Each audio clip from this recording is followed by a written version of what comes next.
Hey everybody, welcome to Garden Time with Belle. I am so excited you're here today because you're going to come with me on a tour. We are going to go visit a local lavender farm. One of the reasons why I'm so excited to attend this tour of the Battlefield Lavender Farm is because I garden in a hot and humid environment. I'm here in mid-Missouri, a zone 6, and I have struggled with growing lavender before, but if they can grow lavender here in central Missouri and have a very successful farm, surely to goodness, I can find the right varieties that do well in my area. I'm also excited because today I'm going to be joining my other Missouri Master Gardeners. I'm in a group here in central Missouri, and we like to get together throughout the summer and take tours of different interesting places, and this is one of our tour days. So I think it's going to be really fun. Battlefield Lavender, I believe their website says that they have about 2,400 plants that they grow. They sell plants. They have a huge gift shop where all of the products that they make with their lavender are sold. I first came across Battlefield Lavender Farm at our wonderful Columbia Farmers Market. They have a stall there, and I've purchased lots of their products in the past, but I've never purchased plants. So I could not be more excited to go and learn from local growers what might do best in my area. So I'm going to put this car in drive and get to the farm, and so I'll connect back with everybody once we get there. So upon arriving at Battlefield Farms, you're going to see all the rows that they have planted. And I believe they have around 50 rows of lavender and about 20 some varieties. They like to mention to their guests that they grow lots of different varieties that do particularly well in our area, and they're always experimenting. They're trying to find which plants are going to survive and thrive in our Missouri soil, which is mostly clay, and our hot and humid environment. Lavender comes in so many different varieties, and so trying to find one that does well in your zone would be really important encouragement I'd have for everybody. So talk to your local nurseries, your local lavender growers, and find out what you might want to pick, because picking the right variety for your climate, your hardiness zone is essential.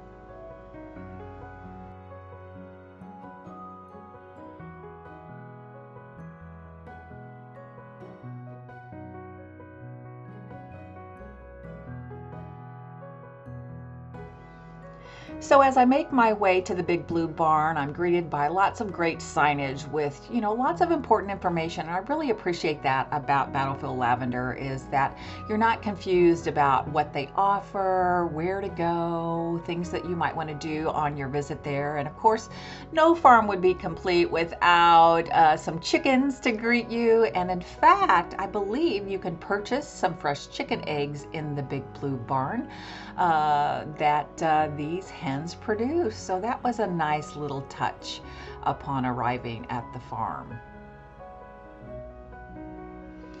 So this is really great. You can pick lavender. The month of June in mid-Missouri is the time that most of the lavender is really in full bloom, so they allow you to come and pick. They have these great trays that they give you with lots of instructions, but what's also nice is there's always wonderful staff there to help you understand how to go about picking. They explain the different varieties that you can choose from, how much you can pick, the price. They provide everything you're going to need, from the nippers, the pruners, and this little wooden stake that they give you is how you can actually measure your bundles of lavender after you pick them. So that's showing you if you can fit all the stems in that little groove there, that's considered a bundle. They provide you tags in case you're choosing different varieties so that you can mark your lavender, because as I said, they have all different varieties to choose from. They also give you the, I think you have rubber bands to secure your bundles and that kind of thing. And of course, a listing of all the things that they have currently growing.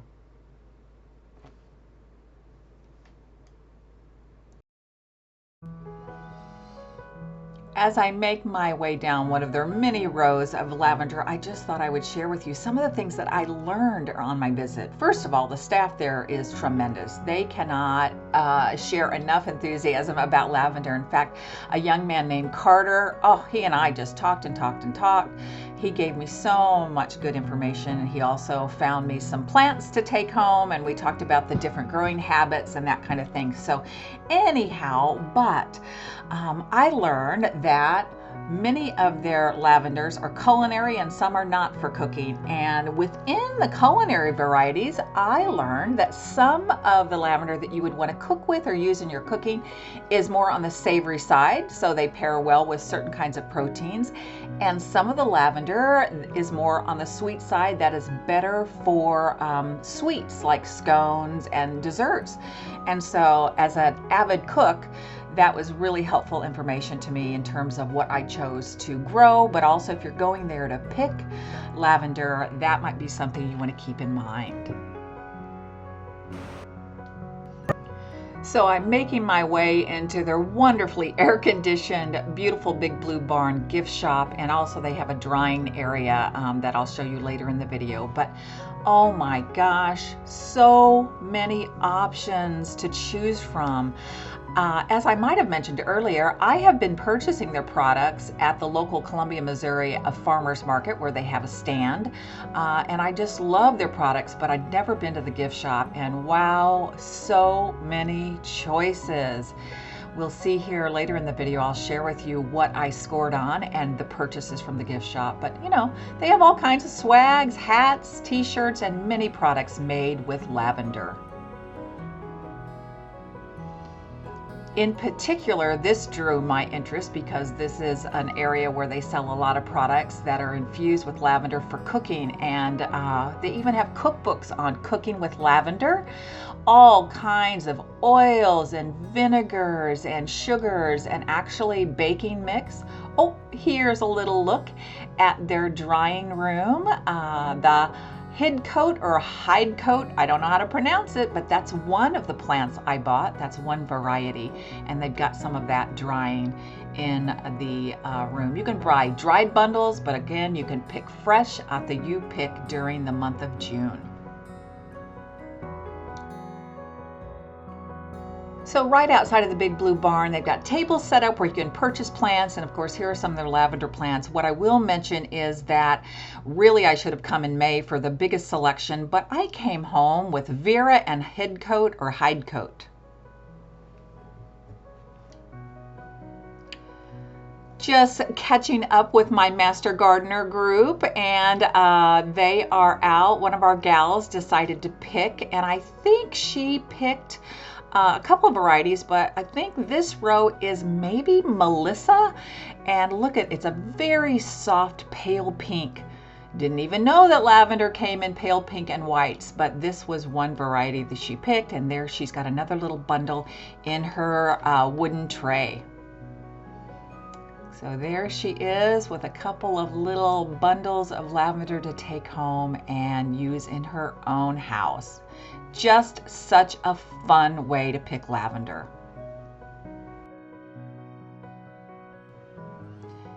And in addition to lavender, of course, they've got all kinds of other little flowers. Here's some beautiful zinnias in bloom, and that fritillary is loving it.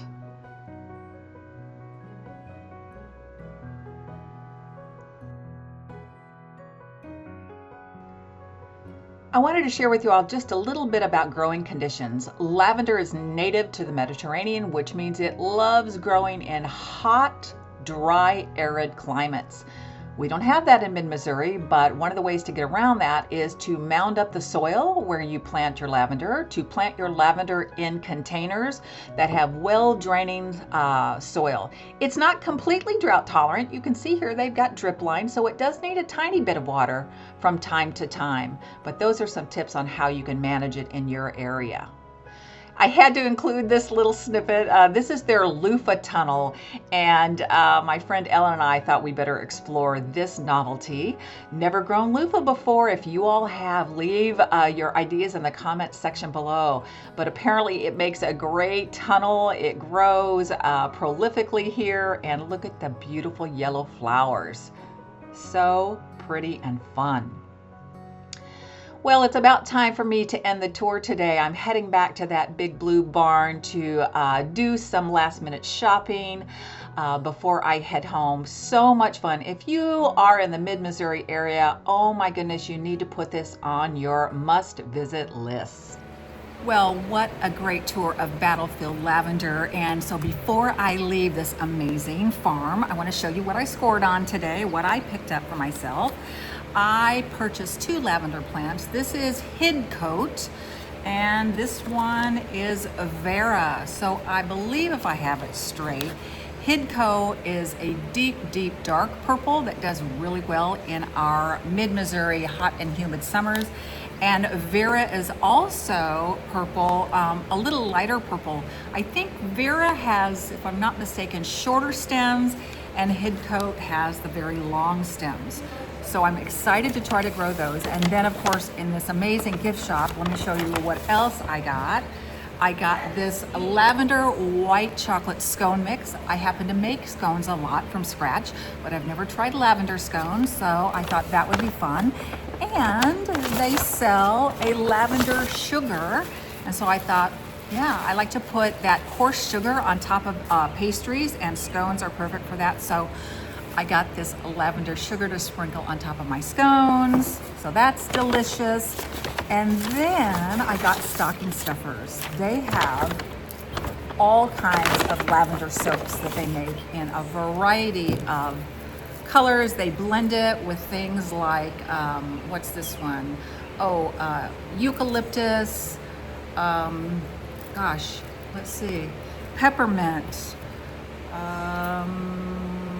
I'm not sure, patchouli and citrus, and this is lavender and lemon. So great stocking stuffers. So anyhow, I hope you enjoyed hanging out with me today on this beautiful lavender tour. And until next time, I wish everybody out there happy gardening.